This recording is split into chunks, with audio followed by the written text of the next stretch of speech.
Welcome to Tuesday's Commodities Corner. Today we're going to be taking a look at oil. I'm joined on the line now by Carsten Fritsch, who's a senior commodity analyst with Commerzbank in Frankfurt. Carsten, the prospects of a US attack against Syria remain unclear. In your opinion, how will US military action on Syria, or a lack of it, further affect the price of oil? As we see since yesterday, any lack of action will continue to weigh on the oil price since the latest price spike to a 6-month high in late August in Brent was mainly due to the geopolitical risk concern about oil supplies following a military strike against Syria. And now, with this military strike becoming less likely, this risk premium is being priced out and the oil price is under pressure.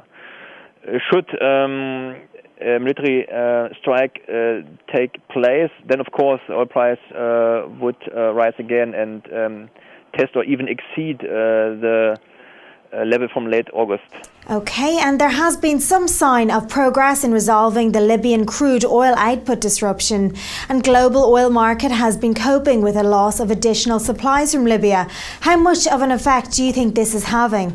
We have seen in today's OPEC oil market report that Libyan oil output almost halved in August to 530,000 barrels per day, but nevertheless total OPEC supply only decreased by roughly 120,000 barrels per day because other OPEC nations like Saudi Arabia and Iraq stepped in and compensated most of the loss of Libyan output. Nevertheless, the quality of Libyan oil is different to that in Saudi Arabia and in Iraq.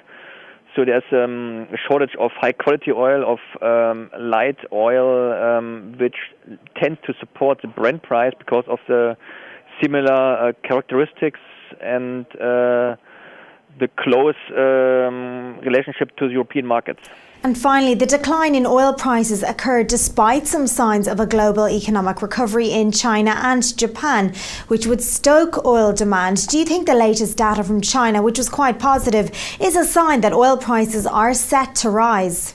We think yes, at least in the long term. In the short term, it's much about Syria and geopolitical risks. So given that risk premium is being priced out, prices are under pressure despite this strong Chinese data.